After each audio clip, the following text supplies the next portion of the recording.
Amina and Makbul on this day. This is a very, very special day. Now, Dedan Kimathi Washuri was the senior-most military and spiritual leader during the Mau Mau uprising and widely regarded as a revolutionary leader.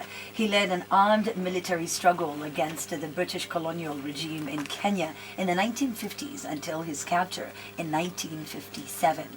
Now, in 1956, the execution took place the following year, leading to the decline of the uprising against the British colonial government. Now, before his execution, he wrote that he was so busy and so happy preparing for heaven tomorrow.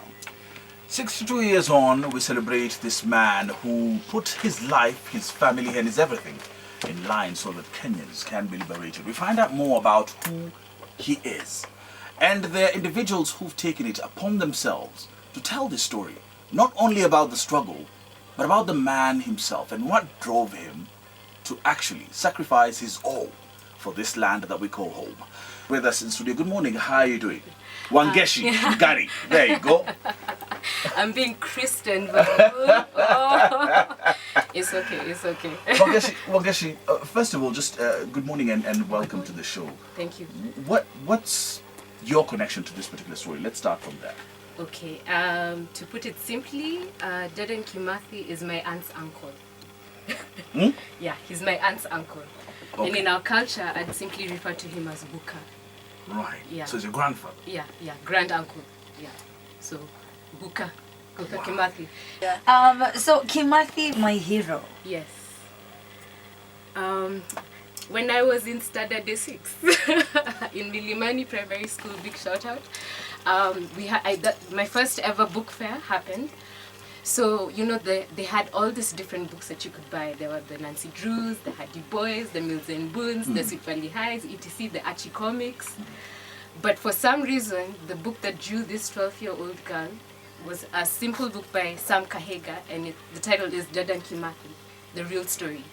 Now, I had very limited pocket money at the time, and I didn't even know this guy was related to me, by the way. His blood called to mine, and I wanted to buy a gift for my dad when I went for the book fair. So I bought him the book I wanted to read. And in this book, you know, Sam Kahega dedicates it to the young generation, the sons and daughters of independence, and I dedicated the book to my father.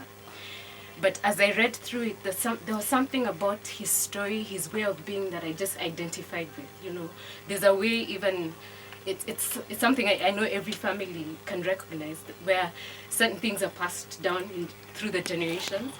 And I'm a revolutionary like he is. And in fact, my being here is kind of part of me reaching out and doing something to continue the legacy, you know. Recognize my heritage and continue the legacy. But then also being a creative, I recognize that we are the custodians of culture.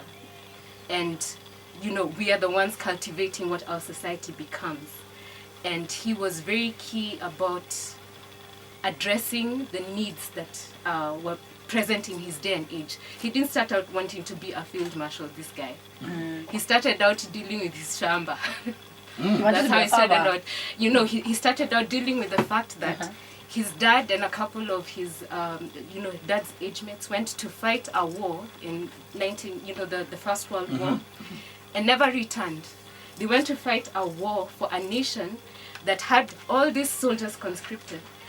Didn't bother to give anyone any report about what happened to these guys. Yani, your dad goes and he just disappears and you don't know what's happened. And no records, no anything. No records, no nothing. They don't even care about you.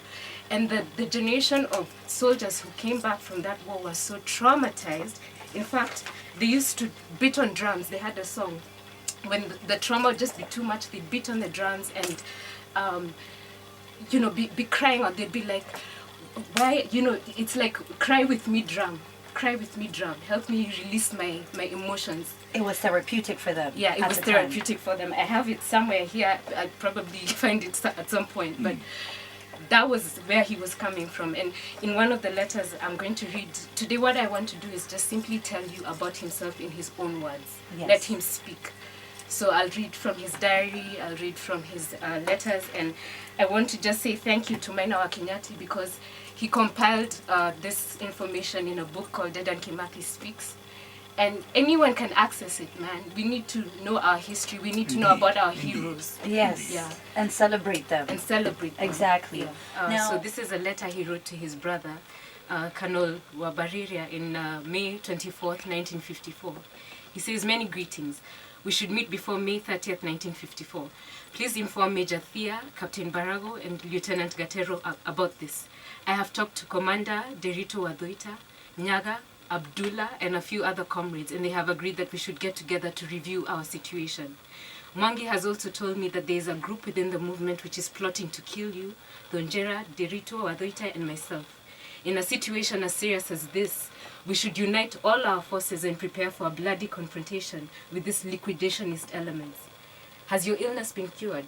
I gave Captain Barago 30 shillings and a pair of shoes to bring to you. Did you receive them? I also gave Captain Barago 30 shillings for himself. I received a letter from Kanyega the other day. He told me that your men went to Karonaini and took a woman by force and brought her to the forest. Order these comrades to return that woman to her home. Our rules are clear.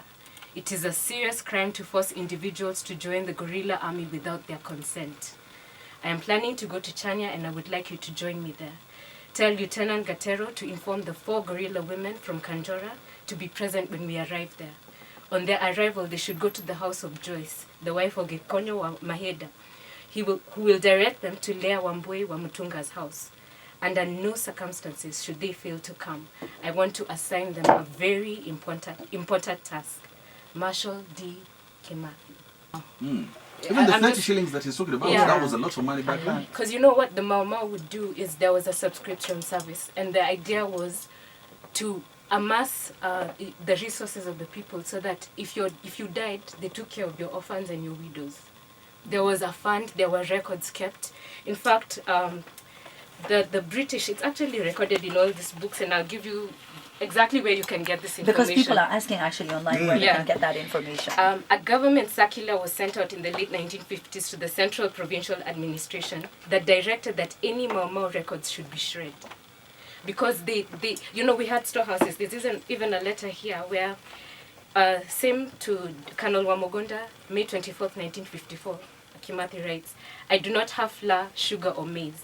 However, so long as Wamanga is leading her group, their work should continue on, even at night." These are the ladies who are ferrying goods into the forest, the bullets. They used to call them charcoal, food for the fighters.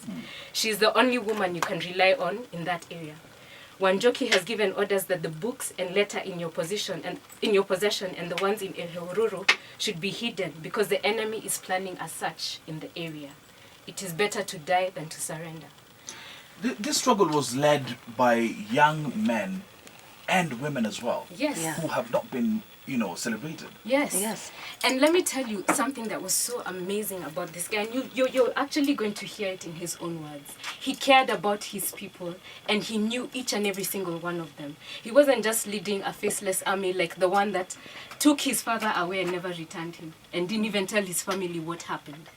He was dealing with the people directly, from that kind of 18-year-old guy to the women. To he's asking, "Are you well? Is your stomach okay, my brother?"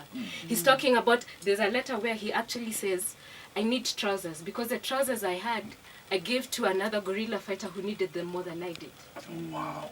That was So- Kimathi for you. And the spirit of actually standing up and saying, no, we're not going to abduct women to force them to come into Yes. this particular camp. Yeah. Because there was this idea that the oathing ceremonies were being done under duress. No, people actually went into the forest because they recognized the cause. Yes. Yeah. And in the next hour, we'll get to talk a lot more about that. And of course, the participation of women and as well as Shosho Mukami, who's tuned in right now listening, the wife of Dedan Kimathi. Angalia sa Koflani Mau Mau. And Wangeshi, you were part of the production of this song. Not the music, but The the video? music video. It was a thing we were doing with Kwani Trust, and I was working with them. Yeah. And I got to meet these fabulous guys. Ukaflani mama, and big shout out to you guys wherever you are nowadays. And my locks have grown. Zimewafikia. Amina is sporting locks today. I am. Yeah, how long have you had your dreads? 10 years. 10 years? Yeah. Oh, I've had mine for Yeah. 10 hours. And actually, you know when, Yeah. when Kimathi was hanged, they shaved off his locks, the white guys, and they distributed them amongst themselves as a keepsake. So when I started growing my locks, it was like a commitment, and I said, they're not being cut off until I do something for Kenya, like my Buka did, you know. Oh, wow. Until my people are free in my generation from the problems we are facing now. So it's been kind of like 10 years of a journey, and Wow. it's symbolic for me. Yeah. Wow. Yeah. That is the voice of Wangeshi Ngare. She's a granddaughter of the Field Marshal. Through the cousins. Cousins, oh, we have to say that. Through the cousins yeah. of the late